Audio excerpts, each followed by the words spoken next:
By Jove, Blake et Mortimer ont 75 ans. À cette occasion, Jean Van Damme, Teun Berzerick et Peter Van Dongen créent, avec Le Dernier Espadon, une suite à la BD qui a marqué leur enfance et celle de nombreux lecteurs. Car l'Espadon n'a pas livré tous ses secrets. Le Dernier Espadon, nouvel album au rayon bande dessinée avec Europe 1. Leurs noms sont indissociables. Si l'on en prononce un, l'autre suit malgré nous. Blake et Mortimer. Hello Mortimer. Ah mon cher Black. Désolé d'interrompre vos vacances Mortimer, mais ça va mal. On trouve leur album dans toutes les bibliothèques, on se les transmet de génération en génération. Blake et Mortimer traversent le temps. Voyez sergent, sur le mur, ce dessin à la craie. La marque jaune.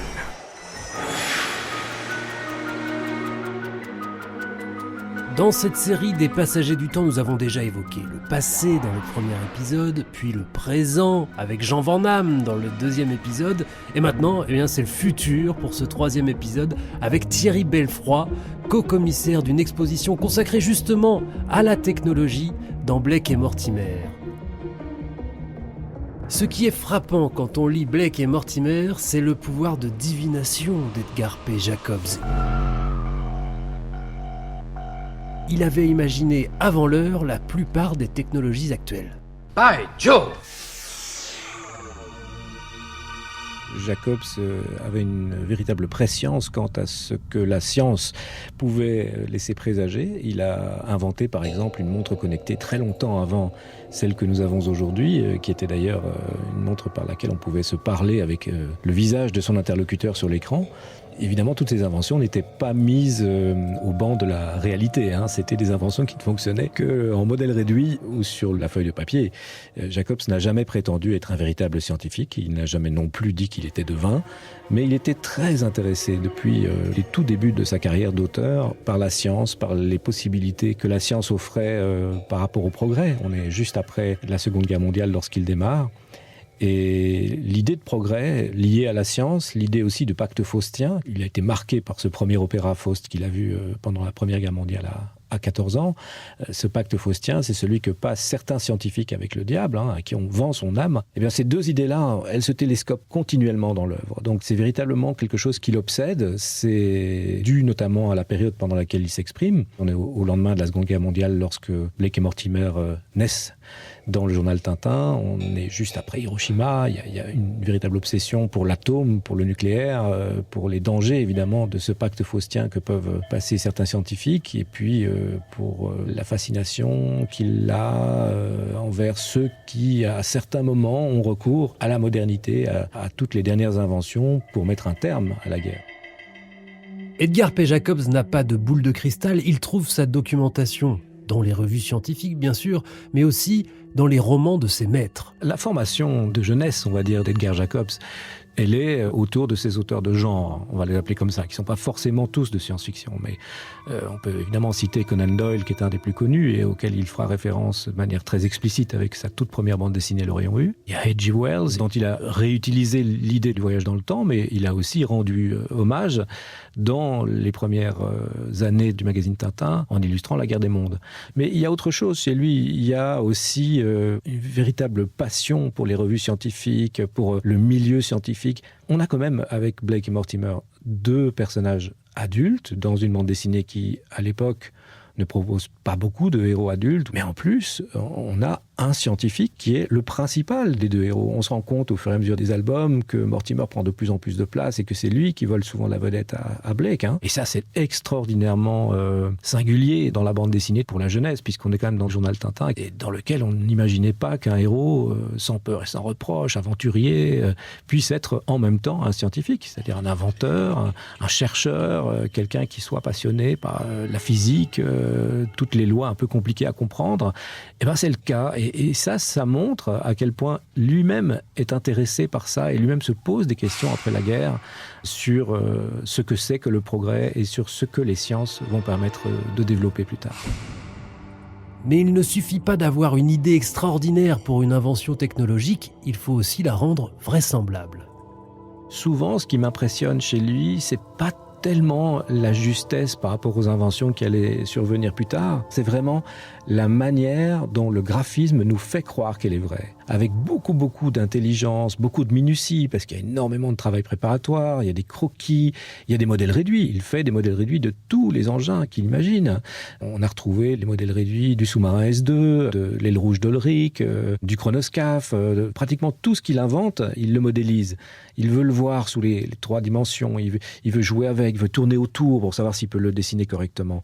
Et c'est grâce au dessin, finalement, plus que par ces longs pavés de texte qui sont les moments d'explication de « Ah mais vous savez, le télécéphaloscope, ça fonctionne comme ça, cher Mortimer ». C'est plus finalement par ce graphisme et cette puissance du dessin que le lecteur se dit « Mais oui, c'est vrai, ce truc-là, j'y crois ». Jacobs est obsédé par la véracité potentielle de ses inventions et de ses récits. À chaque livre, Jacobs approche une personne, ou parfois plusieurs, spécialisées dans un domaine, et en plus de sa documentation, il pose des questions. Et c'est comme ça qu'il va inventer, par exemple, dans SOS Météore, cette fameuse machine à dérégler le climat. Il part d'un simple fait divers, c'est-à-dire qu'il neige beaucoup, c'est compliqué de sortir de chez lui avec sa voiture, puis il regarde les infos, il écoute la radio, et il entend que dans toute l'Europe, ce ne sont que des choses comme ça, le climat est déréglé, et il se dit, mais oui, voilà, là j'ai une base. À partir de là, il va chercher tout ce qui se fait dans ce domaine-là. Les Russes, les Américains ont, les uns et les autres, des programmes en cours tentant de comprendre si on peut, d'une manière ou d'une autre, influencer le climat, le maîtriser, et il va se renseigner. Et il va arriver à un moment, grâce à des connexions qu'il a, jusque dans les bureaux de la sécurité du territoire, et on finit par le faire entrer dans le bureau du grand chef, parce que la personne de contact qu'on lui avait donnée se rend compte qu'il est sur un dossier quand même un petit peu chaud.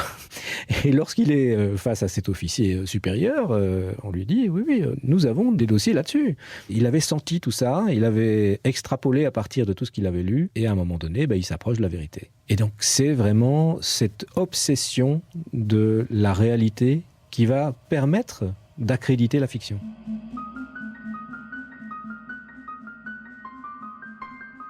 Quand on lit les aventures de Blake et Mortimer, on se dit qu'elles ont dû faire naître bon nombre de vocations. Eh bien, on a raison. Moi, j'ai rencontré personnellement, par exemple, une égyptologue assez connue en Belgique qui doit une partie de sa vocation à la lecture du mystère de la Grande Pyramide. Donc, des scientifiques, c'est certain. Il y en a plusieurs qui ont été baignés dans les aventures de Blake et Mortimer et qui se sont dit « Mais je veux faire ce métier, je veux être Mortimer ». Alors, tous n'ont pas inventé une arme triphibie du type de l'espadon. Dieu merci d'ailleurs. Au-delà de ça, quand on a fait l'exposition au Musée des Arts et Métiers en 2019 avec Éric Dubois, la première chose que nous avons faite, c'est d'aller dans les réserves des Arts et Métiers qui se trouvent à Saint-Denis et de choisir les objets qui allaient dialoguer avec l'œuvre de Jacobs. Et là, on est tombé sur un turbogénérateur qui a attiré notre œil parce qu'il avait quasiment la forme de l'espadon. Et puis, on s'est rendu compte qu'en fait, ce turbogénérateur s'appelait Espadon. Il avait les mêmes couleurs, il avait la même forme. Et évidemment, on a cherché, on a gratté, on a trouvé quand même que ce turbogénérateur était associé à des recherches militaires qui avaient mené notamment au choix du premier avion qui allait passer le mur du son dans les années 50 et qu'il datait de l'époque de la publication du Secret de l'Espadon dans Tintin. Donc, manifestement, ceux qui l'avaient inventé avaient eu envie de donner à ce turbogénérateur un nom qui fasse référence à la bande dessinée qui les avait fait rêver. Lire Blake et Mortimer, c'est un exercice réjouissant, mais ça ne veut pas dire que la vision de l'avenir d'Edgar P. Jacobs soit très optimiste. Jacobs avait toujours une longueur d'avance, il cherchait à parler du futur en s'appuyant sur le passé et le temps présent, mais ce qui l'intéressait, c'était de sentir ce que demain serait. Lorsqu'il envoie Mortimer dans le futur, là, il nous livre sa vision à lui du futur. Cette vision-là, elle est quand même très, très inquiétante. On est dans une forme, donc en 5060 de dictature, où les gens sont surveillés constamment par des drones, ce qui est quand même déjà une sacrée prescience de sa part, bien que il n'aura pas fallu attendre 5060. On est aussi dans un monde où l'arme atomique a mené à une forme de destruction massive de l'environnement. Il n'y a pas d'arbre d'ailleurs dans sa vision du futur. Et en plus, il reste quelques fragments de la culture, de la civilisation, et notamment une orthographe totalement déplorable. Là encore, il n'aura pas fallu attendre 5060 pour que les SMS détruisent les habitudes orthographiques. Et donc, il avait senti ces choses-là, et c'est quand même incroyable de relire ce livre-là, et cette partie du livre, donc la partie futuriste, en se disant quand même que sa vision du futur, qui lui a valu d'être censuré. Il ne faut quand même pas oublier que ce livre a été interdit en France. Il a été interdit à la vente parce que jugé trop pessimiste et trop dangereux et trop violent. Cette vision, elle était d'une justesse absolue. Blake et Mortimer parlent de l'avenir, et ce qui est fou, c'est que 75 ans plus tard, ils sont toujours aussi modernes. J'ai le sentiment, en ce qui me concerne, que plus le temps avance, plus il rend hommage au génie et aux qualités de Jacobs.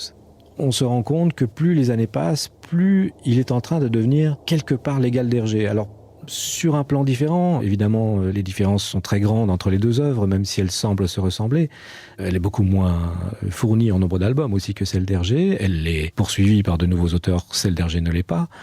Mais malgré toutes ces différences, on voit sa notoriété augmenter. Pourquoi ? Parce que sa manière de montrer les choses, de dessiner, de mettre en scène sa narration, son dessin absolument rigoureux, qui n'est pas seulement un dessin figé, mais c'est un dessin expressionniste, basé sur une observation minutieuse de la lumière, de la couleur, etc. Tout ça le rend incroyablement moderne. Et ces livres, qui pourraient... aujourd'hui, par rapport au scénario neuf des auteurs actuels, semblait un peu démodé, parce qu'il parle d'une époque qui révolue, mais ces livres restent tout à fait justes, tout à fait intéressants, et sa manière de raconter reste absolument éblouissante.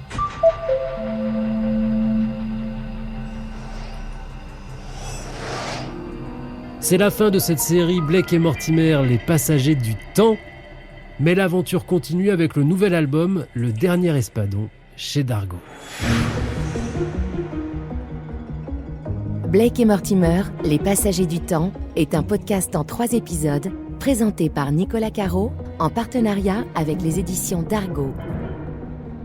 Production, Xavier Joly et Marco Grunfeld. Prise de son, Victor Nolot. Merci au Centre belge de la bande dessinée, à Jean Van Damme, Yves Sante, Daniel Couvreur, Thierry Belfroy, à Bruno Le Thor pour la création sonore, à la RTBF et enfin aux éditions Dargaud.